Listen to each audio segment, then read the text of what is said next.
Hi everyone, Miss Dana here. This video is going to be a follow-up from the retreat and then some information for reconciliation that will be coming up in 4 days. Can't believe it. Okay, let's get started. So I hope you all enjoyed your retreat, and what I love this term, a holy pause. I think a retreat is described perfectly by saying it was a holy pause for you and your child to spend some time talking about Jesus, learning about the church, and just doing some really beautiful things that would bring you to faith. So what I am going to encourage you to do is now finish that retreat if you haven't. So this is the end of the retreat here that you the craft on the consecration. If you haven't done this yet, I'm gonna explain a little bit. There's 2 QR codes in our black folder here that you got. The first one is this little boy, I think he's 8 or 9 years old, and he's describing or talking to you about the consecration and what a miracle it is. Then, so after you watch that, then you go to Consecration 2, and that's Miss Martha, and she's going to explain what you're going to do with these materials and how they're going to go on the front of this black folder.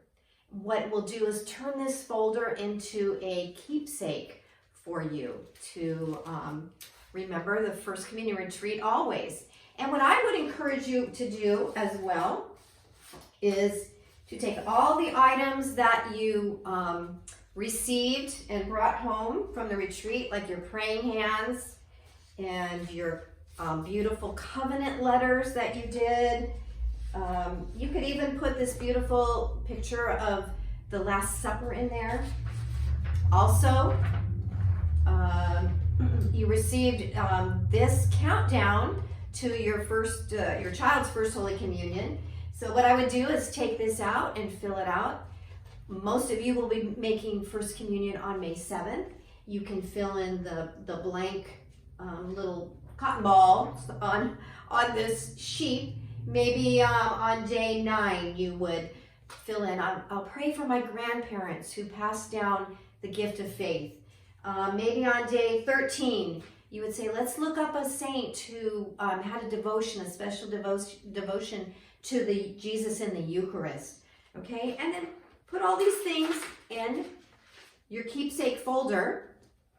I actually have some of these things from my children. I have 5 children, they're all grown. And now it's just really wonderful to be able to take these things, like they're little letters to Jesus. And it gives me it's a gift of a glimpse into their heart at age 8 when now they're 26 years old. So keep these things and put it somewhere special. Okay, so that's my pitch to finish your retreat. If you haven't, take a holy pause with the family and finish the retreat. Now, let's talk about reconciliation.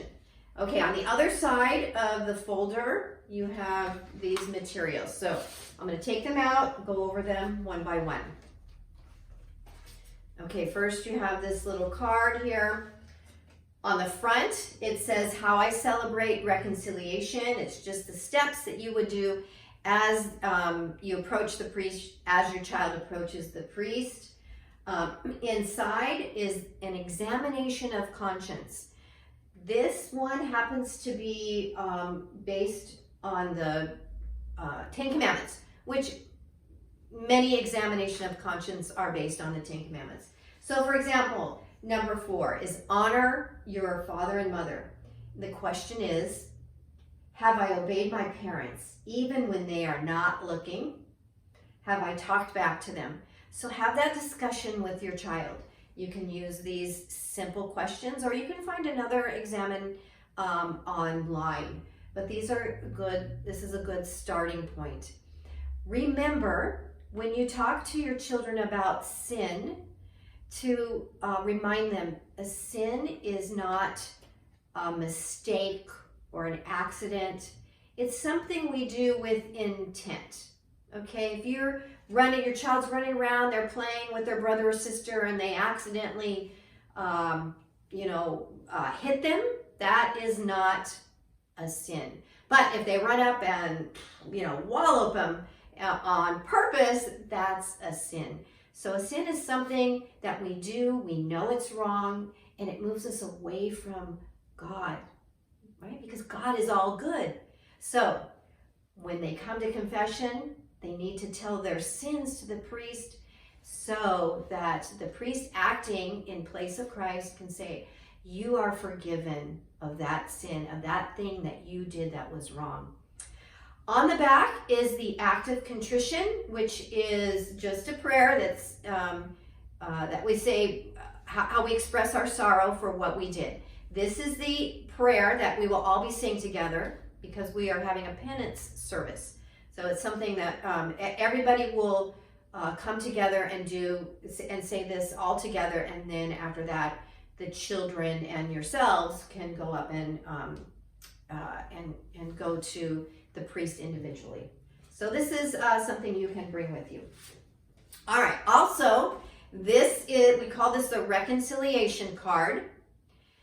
On it are 6 lines for the place for your child to put their sins. So let me explain this. This really is a tool for the priest to use. Sometimes when children are making their first reconciliation, they get very nervous. This is per the priest experience. And they may approach the priest, and then the priest says, go ahead and tell me your sins. And the child may say, I don't have any sins, because they're so nervous. And then the priest cannot give them absolution, and then there is no sacrament. So this helps the priest to say, oh, why don't you look on your card? Do you remember you wrote down your sins? There's 6 lines. This doesn't mean they have to have 6 sins. They can have less, or they can have more and use the back. All right, after this, they're not going to give this to anybody. You can take it and put it in, make it a keepsake, or you can tear it up or burn it, whatever you'd like to do, okay? But this is really just a tool to help the child and the priest because of nervousness. All right, and then the other thing we have is this sheep. So this is a tradition we have at St. Thomas, been going on for many years. I actually have the sheep my daughter made. She's 35 now, so this has been going on for many years. Anyways, they'll take the sheep and cut it out, put their name on it somewhere, and then decorate it. You can use, of course, cotton balls, glitter, paint, markers, whatever you'd like. They bring this with them after they've gone to Father, and he's blessed them. I give them absolution, and they're done. They walk off the altar, and they will put this sheep. We have a board painted green, so it's the green pasture as Jesus is gathering all his sheep as the Good Shepherd, and they will put this on the board. We leave the board up through the weekend, and so all the parishioners at every Mass can see that the children just made their first confession, and they can pray for them. Okay, so those are all the things that you need to bring on Saturday. Please arrive about 9:40 in the church. Tomorrow I'll be sending out a video. We call it a how-to video. It just runs through the steps again of what the penance service will look like for their reconciliation. The whole family, those of you that have already made reconciliation in the past, are encouraged to receive the sacrament as well. I'm trying to think right now what I'm leaving out, but I'll look for that video of the how-to tomorrow for reconciliation. Okay, God bless, and find some time to have a holy pause with your family. We'll see you soon.